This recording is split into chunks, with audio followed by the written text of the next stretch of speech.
이스라엘 백성들이요 요단강을 건너는 그 이야기를 제가 스킵했는데 사실 그 이야기는 굉장히 스펙타클러나 굉장히 엄청난 위대한 그냥 말로 표현할 수 없는 그런 장면이죠. 제사장들이 하나님의 명령에 따라 궤를 가지고 요단강에 들어갔는데 물이 무릎까지 딱 차니까 갑자기 물이 바람에 의해서 갈라진 게 아니죠. 물이 그냥 쌓였다고 쌓였다. 물이 흘러오는 게 그냥 끝나는 거예요. 물이 쌓이는 거예요. 또 그런 일이 있을까?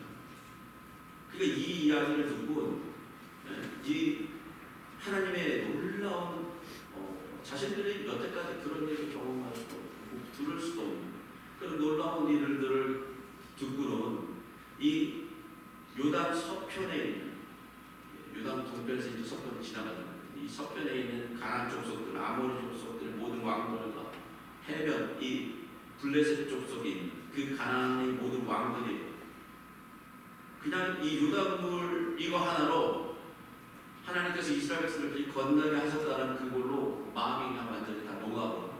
마음이 녹았다라는 거는 마음이 그냥 사라졌다라는 거예요. 전투불능의 상태. 뭐 그냥 심지어는 어린 아이들이 가서 소리 질러도 무너지는 상태. 무서워서 두려워가지고 마음이 녹았다는 그런 거 아닙니까? 누가 막 무슨 소리만 해도 가슴이 벌렁거려가지고 막 흥분해가지고 어쩔 수 없는 그런 상태. 정신이 잃었다는 게 뭡니까? 정신이 나갔다라는 거예요. 뭐 한 사람만 가더라도 막 100사람, 1000사람, 10,000사람 모이는 거. 정신을 그러잖아요. 헛것이 보이잖아요. 뭐 기가 막힌 상태죠. 요단강을 건넜고요. 여리고성, 눈앞에 여리고성이 버티고 있는데 그런데 이스라엘의 이 기적적인 도화 소식을 듣고 마음이 놓고 정신이 잃었다. 여러분이 전술적으로 봤을 때 지금이 가장 공격하기 좋은 타임입니다. 절호의 찬스예요. 그냥 가서 소리만 질러도 그냥 다 쫄아가지고 도망가는 그런 아주 총공격할 수 있는 아니 총공격을 퍼부어야 되는 그런 시점이란 전투해야 되는 시점이란 말이죠. 지금 가서 근데 하나님께서는 황당한 명령을 내리십니다. 황당한 명령을 내리십니다.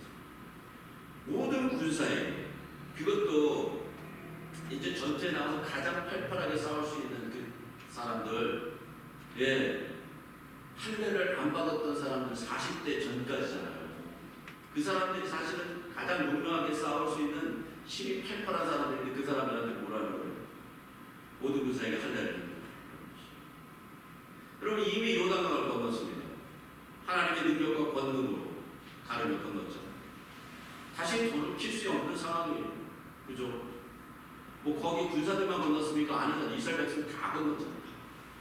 거기는 자기 가족들도 다 있고요. 모든 재산도 다 있고요. 완전히 다 끝난 거예요. 건넌 거예요. 이제 다시 돌이킬 수 없는 강이에요. 돌아갈 수 없는 길이죠. 그런데 이렇게 딱 건넜을 때 사실은 여기가 적진 한 복판이란 말이에요. 이제 전투해야 될 성이 바로 앞에 있고요. 모든 남자가 그런 상태에서 이 할례를 하면 어떡합니까? 거동 불가능한 상태잖아요. 이거 자살이에요. 한마디로. 여러분 기억하십니까? 야곱의 두 아들이에요. 두 아들이죠. 세겜이라는 한 부족을 다 죽일 수 있었어요. 세겜이라는 한 부족. 어떻게 했길래?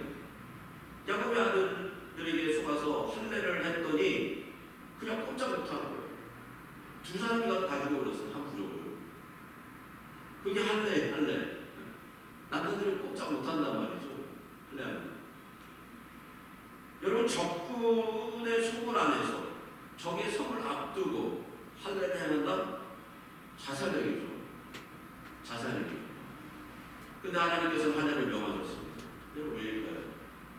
왜 하나님께서는 이렇게 희한한 우리가 생각하면 정말 죽어야 되는 그런 상황인데 그런 상황에 그런 명령을 하셨습니다. 하나님은 승리보다 더 전략보다 하나님의 관계를 우선시킵니다. 우리 옆에 있는 분들에게 얘기해 주십시오. 하나님은 승리보다 거룩을 더 중요시하십니다. 하나님은 승리보다 거룩을 더 중요시합니다. 전략보다 하나님의 관계를 우선합니다. 이게 하나님의 방법이에요. 할례는 하나님의 그 거룩한 백성이 되는 관문이죠. 그리고 하나님의 관계가 회복되는 관문입니다. 아주 중요한 회복의 개념이 여기 있습니다. 할례가 처음 누구에게 주어졌나요? 그리고 왜 주어졌나요? 여러분, 길갈에서의 할례는 단순히 위생이나 어떤 단순히 문제가 아니에요. 이 할례는 아브라함의 언약으로 올라가야 됩니다. 그래야 이해가 가요. 할례가 무엇인지. 아브라함의 할례는 무엇입니까? 하나님은 아브라함에게 할례를 명하시며 이를 나와 너희 사이의 언약의 증표라 라고 창세기 17장 11절에 말씀하십니다. 나와 너희 사이의 언약의 증표라고 해요. 할례는 아브라함에게 어떤 증표였을까요? 그리고 아브라함이 몇 살 때 이 할례를, 이 표증을, 이 증표를 받았을까요? 창세기 17장 1절 한번 읽어보겠습니다. 같이 읽겠습니다. 시작. 아브라함이 99세 때에 여호와께서 아브라함에게 나타나사 그에게 이르시되 나는 전능한 하나님이라 너는 내 앞에서 행하여 완전하라. 이스마엘을 낳았을 때가 86세였습니다. 하갈을 통해서. 그리고 13년이나 긴 침묵의 시간이 흐릅니다. 99세가 될 때까지. 여러분, 99세라는 나이는요, 생물학적으로 더 이상 자녀를 기대할 수 없는 인간의 가능성이 완전히 끊어진 상태라는 것을 보여주고요. 또 당시 아브라함의 상황은 인간적 방법의 한계를 맞았다라는 것을 보여주게. 아브라함 나이가 99세 때 할례 언약을 받은 당시 상황은 한마디로 절망 속에서 소망의 시험을 받는 때라는 거예요. 아브라함. 여러분, 아브라함과 하나님의 사이에 13년간의 침묵이 흐릅니다. 하갈을 통해 이스마엘을 낳아도 성경은요 13년 동안 하나님과 아브라함 사이에 대화가 없는 것을 기록해요. 대화가 없어요. 그 다음에 그냥 침묵의 기간. 왜일까요? 이는 아브라함이 하나님의 약속보다 인간적인 수단 하갈을 의지했던 결과에 대한 하나님의 영적 대기 상태. 너 대기 중. 네가 마음대로 해봤어? 네가 하갈을 통해서 이세를 얻으려고 내가 약속한 그 약속이 아닌 대기 한번 해. 대기를 시킵니다. 아주 미묘한 긴장과 이 대기 상태가 지속되고 있습니다. 13년. 그리고 이 13년 동안은요 많은 변화가 있죠. 사라는 경사 끊어져 버려. 그냥 끝나는 거예요. 사라. 아브라함도 남자를 구실 못하게 되거든요. 13년 동안. 아브라함은 99세였고 사라는 경수가 끊어진 상태였습니다. 그래서 로마서 4장 19절에는 이렇게 그것을 표현합니다. 그가 100세가 되어 자기 몸이 죽은 것 같고 99세 죽었다라는 거예요. 사라의 태가 죽은 것 같음을 알고 끝났다라는 거예요. 끝났다라는 거죠. 이건 모든 상황이 끝난 상태였습니다. 그리고 하나님께서 사라를 통해서 주시고 이루신다고 하는 약속은 기억의 뒤편으로 서서히 사라져가고 있었어요. 망각하고 있었어요. 정말 그게 될까? 가능할까? 여러분, 종종 우리들도 그런 상황에 맞닥뜨리지 않습니까? 어쩔 수 없는 상황, 현실. 탁 만나면요, 약속은 자꾸 사라집니다. 약속. 하나님의 주신 말씀에 대한 그 언약은 붙잡지 못하고 자꾸 이 사로 빠져나가는 물처럼 빠져나가는 겁니다. 잡는 것 같지만 잡히지 않는 그런 상황이 벌어진다는 거예요. 그리고 내 마음속에 자꾸 믿음이 약해지죠. 여러분, 이와 같이 믿음의 조상이라는 아브라함에게도 어쩔 수 없는 상황이 전개되고 있었어요. 육신적으로 끝난 거니까.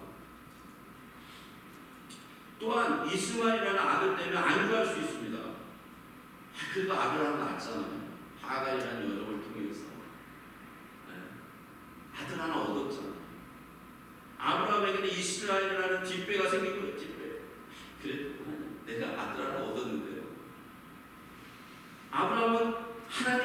주시겠다고 하자 뭐라 그러냐면 하나님이 아들을 주시겠다고 약속했어요. 99세 이 모든 것이 끝났을 때. 그런데 뭐라 그러냐면 하여 하나님 이스라엘 하나님 앞에 살기로는 이 이스라엘 있잖아. 이 이스마엘이나 왜 다른 사람 없는 사람 보이지도 않는 약속 왜 얘기하십니까? 여기 보이는 이 이스마엘 나의 뒷배가 될 수 있는 이 이스마엘 붙잡아 주십시오 하고 얘기하는 거죠.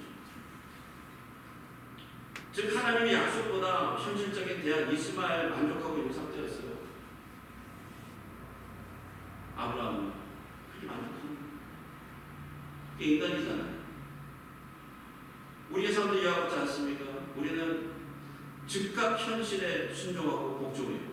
즉각 현실이 딱 다가오면 말씀보다 거기 즉각 순종, 거기에 맞춰가요.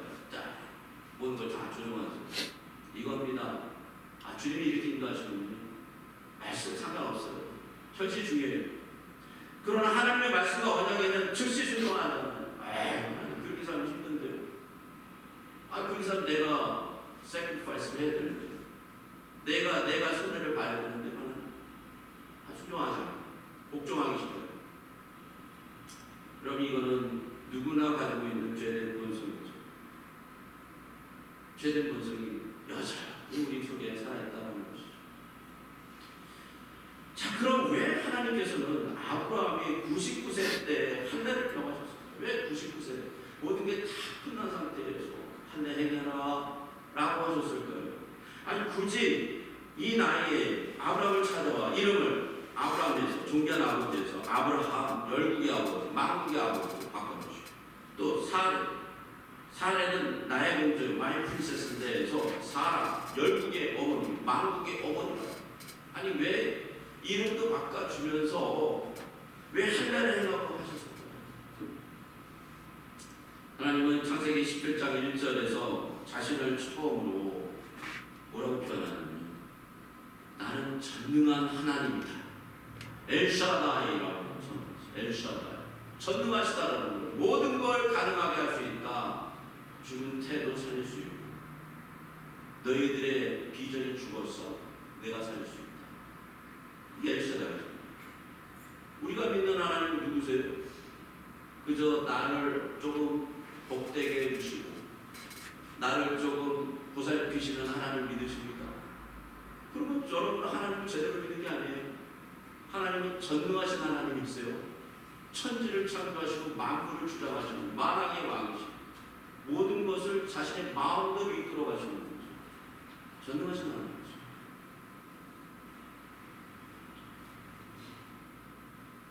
하나님은 창세기 17장 1절에서 자신을 전능하신 하나님이라고 선언하시며 인간의 힘이 제로가 되었습니다. 인간은 불가능한 거라고 봤을 때 하나님은 100% 역사를 시작하십니다. 하나님이 전능하십니다. 아브라함도 사라도 모든 것이 끝났습니다. 인간의 어떤 노력이나 힘으로 되지 않아요. 이때 하나님이 하나님 되심을 드러내십니다. 내년에 너희들이 아들을 낳아 딱 드러내십니다. 그 방식은 전적으로 하나님의 방식이에요. 전적으로. 이게 인간의 지혜로 됩니까? 아브라함의 지혜로 됩니까? 사라의 노력으로 돼요? 아브라함의 노력으로? 안 되죠. 인간의 지혜와 인간의 노력이 아닌, 인간의 경험이 아닌 방법으로 하시는 거 하나님께서.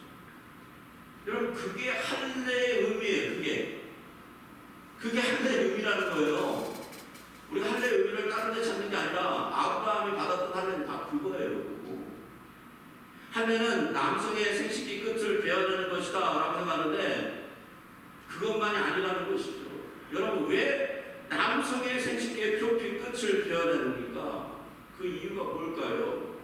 인간의 생식 능력, 육신으로 민족을 이루는 것이 아니라 사람을 낳는 것이 아니라 하나님의 약속, 하나님의 말씀에 따라 행했을 때 이루어지는 하나님의 놀라운 약속을 이루어 가시겠다는 것, 그 표피에 담겨집니다.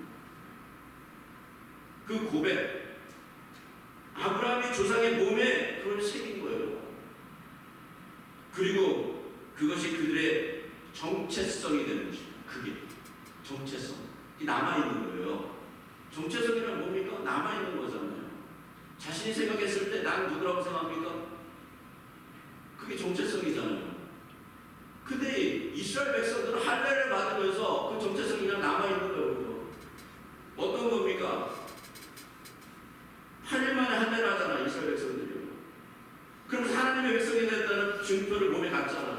시편집은 이스라엘 백성들이 자신이 어떤 정체성을 가졌음을 분명히 보여주잖아요. 어떤 정체성이에요? 하나님의 능력과 권능으로 시작한 자들이라는 정체성을 하는 거예요. 자신이 하나님 앞에 철저히 주고 하나님만 만들어내는 징표로 살겠다는 정체성을 가는 거잖아요. 할례는 그들의 목숨의 몸속에 남아있는 이제는 하나님의 힘으로만 살고 하나님의 통치만 다 이루겠다고 나는 항복하고 그래서 하나님의 백성의 신분증이 그 몸에 남아있는 거예요. 이거 안 되잖아요. 그럼 왜 길가에서 할례를 했냐? 오늘 본문을 읽어보니까 그 내용이 나옵니다. 이스라엘 백성들이 광야 1세대로 인해서 40년 동안 광야에서 방황을 하게 되잖아요. 근데 이 시기에 할례를 할 수가 없었습니다. 아니 언제 구름기둥과 불기둥이 뜰지 모르잖아요. 딱 되면 이 사람들 걷지도 못하는데 할례 받은 사람들 어떡합니까? 그래 두고 가도 안 되잖아요. 같이 움직여야 되는데 공동체로서. 그러니까 항상 대비하고 살아야 되는 시기예요. 광야 1세대로 인해서 광야 2세대는 너무 안타깝게도 하나님의 자녀라는 정체성도 가지지 못하고 광야를 떠돌아 사는 인생이 된 거예요. 태어나자마자 8일 만에 할례 받아서 하나님의 자녀라는 하나님의 백성이라는 정체성을 가져야 되는데 그거를 받지도 못하고 그냥 광야에서 1세대 때문에 같이 쫓겨다니면서 살게 된 거죠. 그것만이 아니에요. 여호수아서 5장 7절에 보니까 할례를 못하게 됐다라는 구절이 나오는데 이것은 단지 상황상 할례를 못했을 뿐만 아니라 아예 할례가 중단된 것을 얘기해요. 중단. 왜 중단되었을까요? 이스라엘의 불순종으로 인해서 이 언약의 증표가 없어진 채 살게 됐다. 불순종. 얼마나 이게 무서운 거예요. 얼마나 두려운 겁니까? 하나님의 정체성이 사라져버립니다. 하나님의 백성입니다. 광야 2세대에게 가장 필요한 것이 여러분 무엇일까요? 광야 2세대들은요, 광야 1세대들의 그 폐역을 직접 목도했습니다. 그들이 어떻게 하나님을 반항했고 폐역했는지, 불순종했는지, 신뢰하지 못했는지, 악한 일을 했는지, 악한 말을 했는지 다 듣고 보고 자랐다는 거예요. 불평과 불만과 온갖 죄악과 우상들이 그대로 존재하는 광야 1세대의 삶을 보면서 광야 2세대들은요 진절머리가 쳐졌을 거예요. 왜 저렇게 살까? 하나님께서 이렇게 기적적으로 우리를 도우시고 보살피시고 인도하시는데 왜 매일매일 저렇게 반응할 수밖에 없을까? 라는 의문과 함께 자신들은 알게 모르게 이 마음속에 내가 이 다음에 좀 크면 우리 아비의 모습을 본받지 말아야지 하는 그런 마음이 차지 않을까요? 꼭 술 마시고 막 가정 폭력하는 아버지 보면요, 저 인간은 절대 저렇게 안 돼. 일을 가는 거죠. 그런 마음이죠. 그런 거지 않나요? 그럼요, 광야 2세대들은요 항상 하나님 앞에 순종하고 죄악을 저지르지 않았을까요? 정말 그런 아버지, 그런 부모를 보면서 아유 나는 그렇게 안 살겠다 그러면서 정말 똑바로 살았을까요? 아니에요. 이들에게도 몇 가지 큰 사건이 있었는데 아주 큰 사건이죠. 하나님 앞에 큰 죄악을 저지른 사건들이 있었습니다.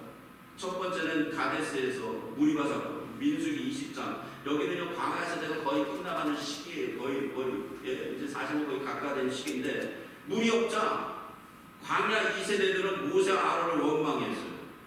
근데 어떻게 원망하냐면 광야 1세대처럼 원망합니다. 우리 형제들이 여호와 앞에서 죽을 때 우리도 죽었더라면 좋았을 뻔했더라. 광야 1세대들이 컴플레인하고 원망했던 그대로 거의 흡사하게 원망합니다. 둘째는 불뱀 사건의 민수기 21장인데요.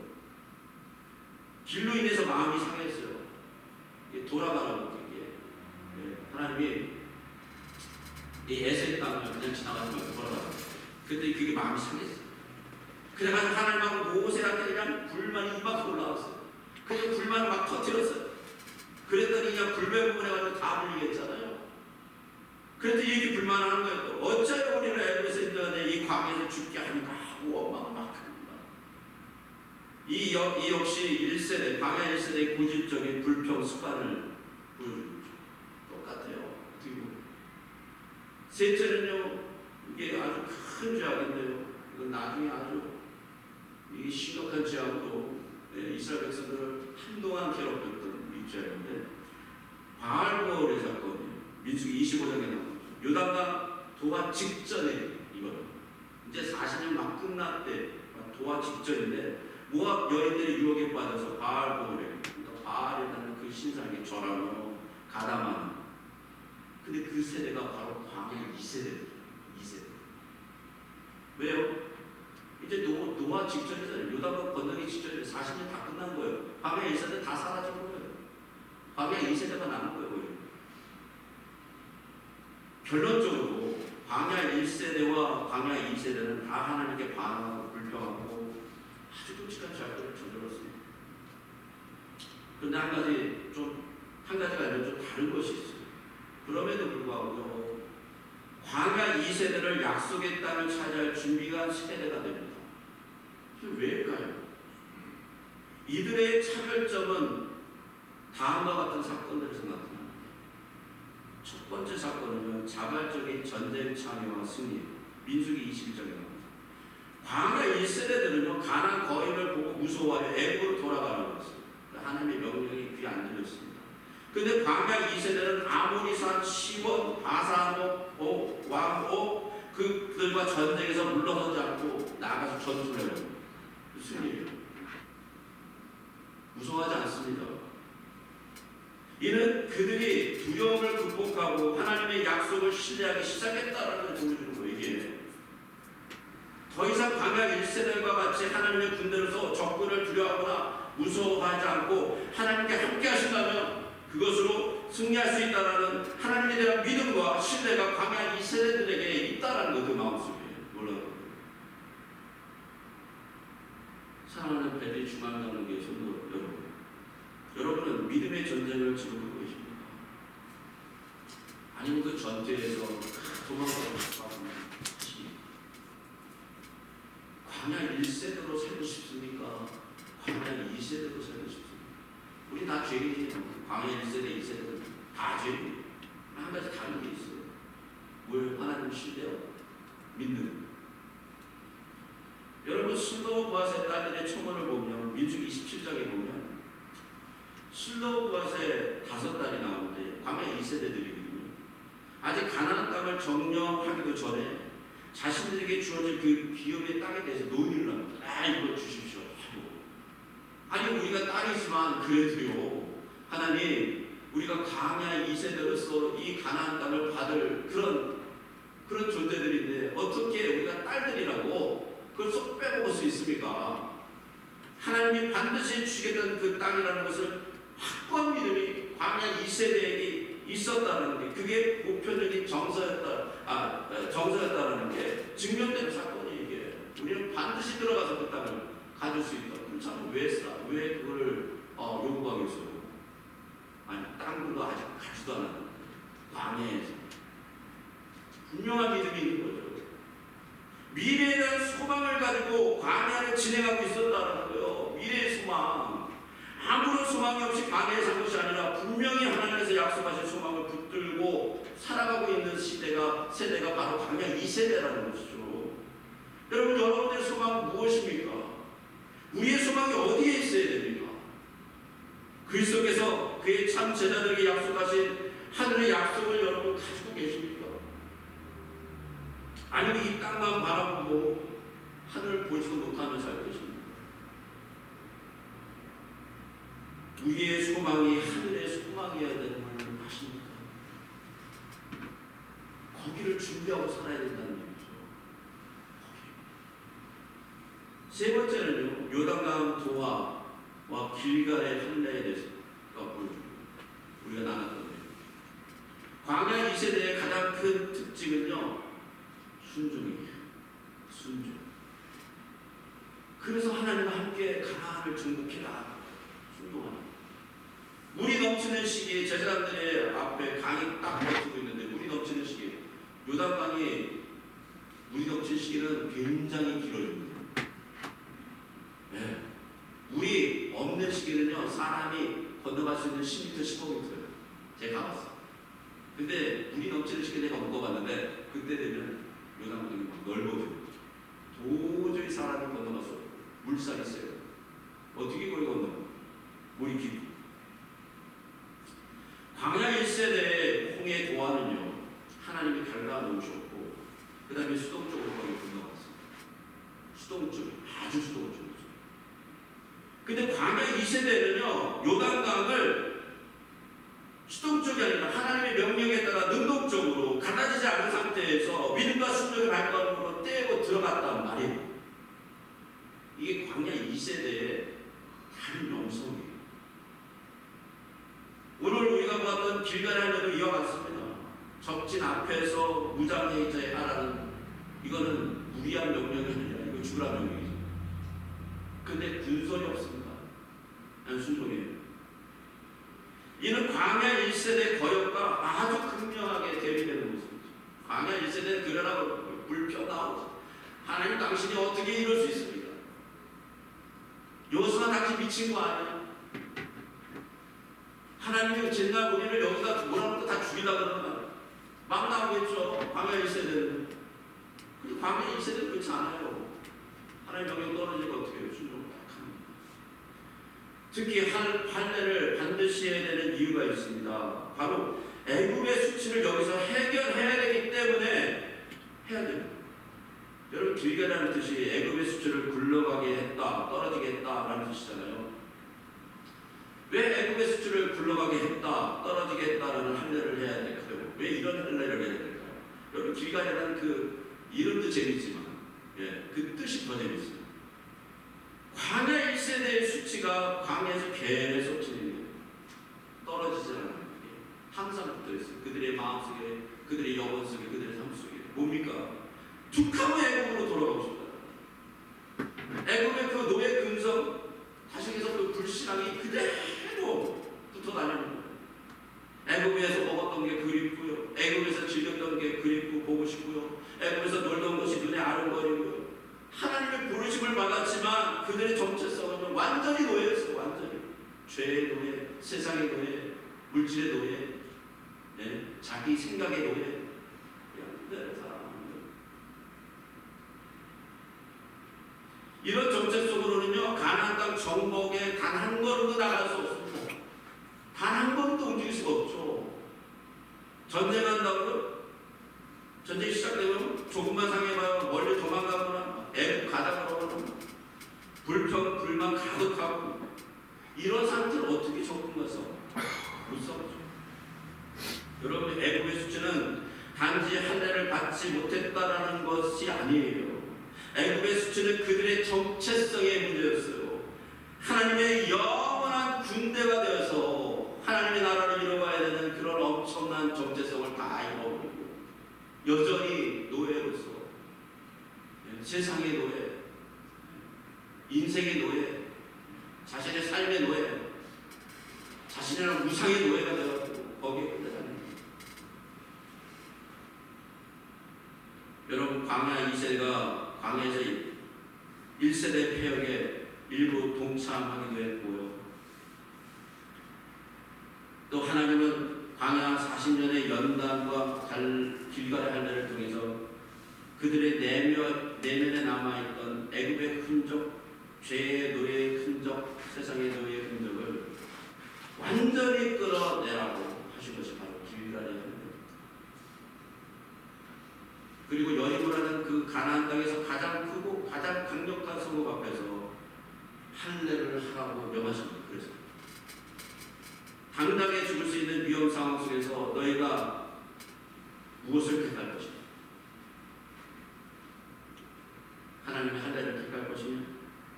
즉 다시 말씀드려서 순종과 하나님의 그 약속을 믿고 나갈 것이냐?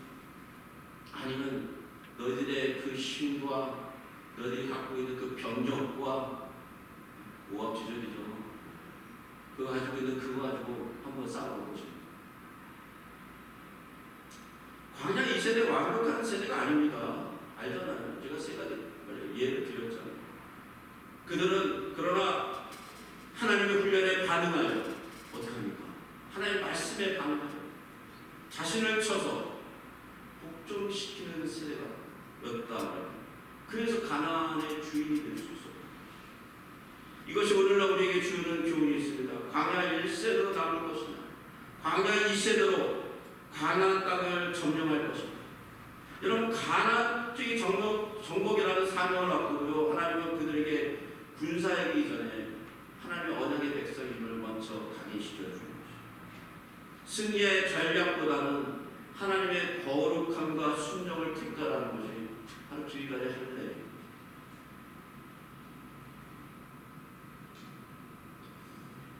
아브라함이요, 99세 때 할례를 행함으로 아브라함이 보여준 게 뭔지 아십니까? 내 힘으로 살지 않겠다라는 것을 선언합니다.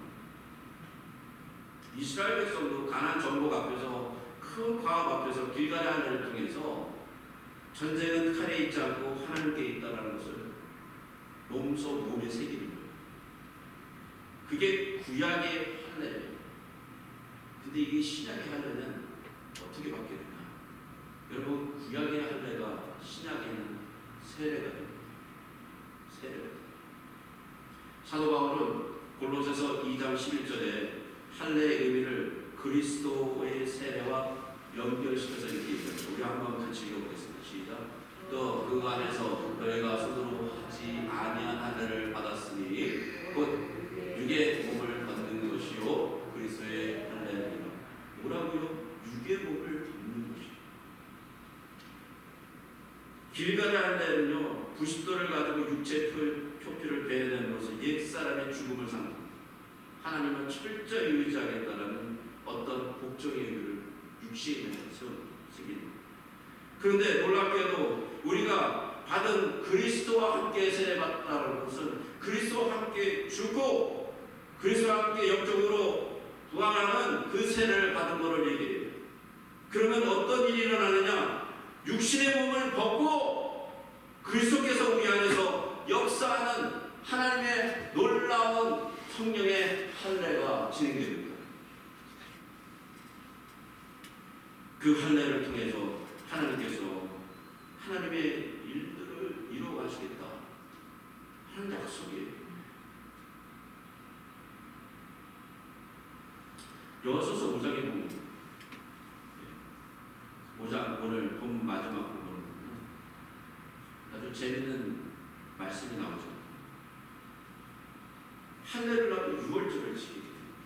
유월절. 그렇죠. 물론 시기가 유월절 시기였어요. 시기.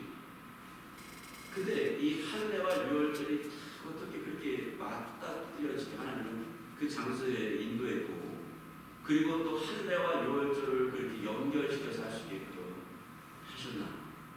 이게 하나님의 한수신 것 같아요. 정말 기가 막힙니다. 본문 10절에 보면 할례를 행하고 유월절을 지킵니다. 이 순서가 굉장히 중요해요. 왜냐하면 출애굽기 12장 48절에 보면 할례를 받지 못한 자는 유월절을 먹지 못하게 되어 있어요. 유월절을 지키지 못하게 됩니다. 즉 할례는 유월절이라는 은혜의 잔치에 참여하기 위한 필수적인 거룩한 절차였어요. 그런데 이스라엘 백성들이요, 네? 지금 가나안 땅이 정복을 쳐들어 가야 되는데 왜 유월절이 중요할까요? 이 유월절이 뭐죠? 유월절은 하나님께서 그의 백성을 전적으로 구원하는 사건 아닙니까? 근데 그 사건을 하나님께서 미리 예비하신 거예요. 이렇게 이제 앞으로 내가 가나안 땅을 이렇게 들어갈 텐데 너희들에게 이 유월절의 사건을 일으킬 텐데 너희들 이거 못 쳐. 바로 할례를 통해서 하나님과 내가 하나가 되었다. 내가 하나님께 철저하게 주님의 말씀에 쫓아 살겠다라는 그 증거를 몸에 받는 순간, 다시 얘기해서 우리가 예수 그리스도와 함께 죽고 살아난 순간, 내가 주님의 것이라는 온전한 믿음이 있는 순간, 하나님의 나라가 나의 것이라는, 하나님의 기업이 나의 것이라는 그런 믿음이 생기는 순간, 여러분 할례가 가는 거예요. 그 다음에 뭐가 이루어진다고? 유월절의 잔치가 이루어지죠. 우리 인생. 유월절 잔치가 열리기 전. 이 유월절 잔치를요, 시편 23편 5절에 이렇게 표현하고 있습니다. 우리 한번 읽어볼까요? 같이 읽겠습니다. 시작. 주께서 내 원수의 목전에서 내게 상을 차려 주시고 기름을 내 머리에 부으셨으니 내 잔이 넘치나이다. 이거 다윗이 고백한 시편인데 보십시오. 원수의 목전에서 내게 상을 차려 주시고. 여러분, 원수가 앞에 있는데 밥 먹을 수 있어요? 칼 차려도 싸울 준비해야 돼요. 근데 어때요? 하나님의 유월절이 바로 그런 말입니다. 유월절이 그 기적 아니에요? 그 은혜 아니에요? 그럼 인생을 어떻게 살고 싶습니까? 하나님의 유월절을 정말 이 땅에서 이루어가면서 살고 싶으세요? 목전에서, 원수의 목전에서도 상을 베풀어 주시고 기름을 내 머리에 부으시고, 그래서 내 잔에 기름이 넘쳐나. 그 상상도 싶으세요? 아니면 하나님 약속 못 믿고 맨날 불안해하면서 하나님 약속과 현실은 달라요 하나님, 그러면서 광야 1세대로 살아요.